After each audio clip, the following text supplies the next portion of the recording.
Good morning, everybody. Hi, it's good to see everybody again.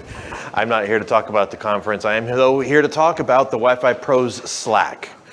We have a Slack group, obviously. How many of you have attended WLPC in Phoenix? Okay, cool. This is the exact same presentation, except it's got about 6 months more worth of data in it. So this is your time to nap from all the partying last night. So the Slack group that we have, the Wi-Fi Pro Slack group that we have is admin by myself, where is he? Phil? There he is, way over at the end. Phil, all the way at the left. And then, of course, May, who is not here this week. So just wanted to make sure that you guys were aware that these are the people who ultimately operate the Slack. We are the admins, right? It's sort of we're sort of the control to make sure that things don't get too terribly out of hand. So first things first, when we talk about Slack, what the heck is Slack? And anybody here not familiar with Slack? Great, then I can skip this slide. It's essentially a modern version of IRC, right? So for those of you that don't know, one of the challenges that we had when we created this Slack group many, many years ago was that we found that the community was getting into these heated debates on Twitter at 280 characters apiece, and you really, really couldn't form a cohesive thought, much less have an actual conversation. And so we found out that there was sort of a need for us to be able to have a place to go and collaborate a bit more full featured, right? So if you're familiar with IRC and things like channels, right, we have a lot of various and sundry topics that you can go through and visit that are sorted. We try and keep them reasonably sorted into Wi-Fi centric topics, just to keep things a little bit easier and a little bit cleaner in the Slack group. So as I said, why, right? We wanted to make sure that we had a place for the community to come together that was open to everybody, that was really an environment that anybody could come into, and then hopefully we could have some of the best and beginners and all sorts of skill levels across all sorts of topics, and give everybody a place to go and collaborate. And I think that we've done a pretty good job of it. Thank you.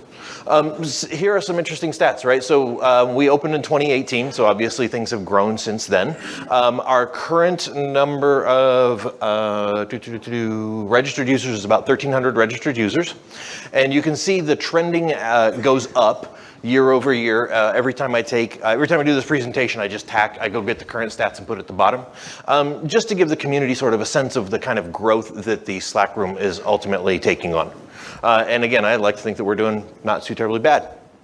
When we talk about messages, the first question that usually pops up, right? When we gauge performance based on private messages that are ultimately being sent into the Slack, one of the first questions that comes up is, can the admins read your messages? And the answer is no, right? So your private messages are still your private messages. We can't get into any of that. It's not the paid version of Slack or anything like that. So.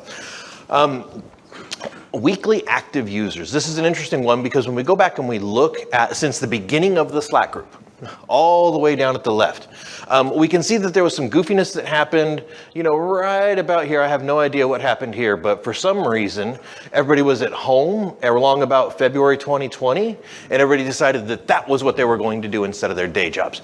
So aside from sort of this anomalous spike early in 2020, things are generally trending flat or a little bit above flat. And you can see the WLPC spikes, right? So every time there is a WLPC, sorry for standing in front of the projector. Here. You can see spikes in users. Was the COVID? No, this was the COVID one here. This was the. This one we didn't have. Yeah, it was the COVID. Yeah, 21. So those are active users in the group, and like I say, I think we do a pretty good job. These are some interesting stats. These are a bit of eye charts, so I'll sort of talk through them. The purple up on the screen is the percentage of messages sent in public channels, and the reds at the bottom are the number of messages that, are read in public channels. At the bottom is the number of messages that are read in private messages. So we can see that the number of people who are using publicly messages versus privately reading messages are sort of inversely proportionate to each other, and that's a trend that pretty well sticks across. Where the messages are being sent, same stats, except it's harder to suss anything usable out of this data. But it's the only analytics I have, so I figured I'd share them. How can I join? Tends to be the next question. We try very hard to not accept proxy invites. Fernay says, hey Sam, My buddy Bob wants to join the Slack group. Can he? Absolutely he can. As long as he's a Wi-Fi professional, he certainly can. But I'm not going to send Bob an invite because Fernay asked me to. I want Bob to reach out to us so that we make sure that his email address is correct. We don't do unsolicited invites, those sort of things, right?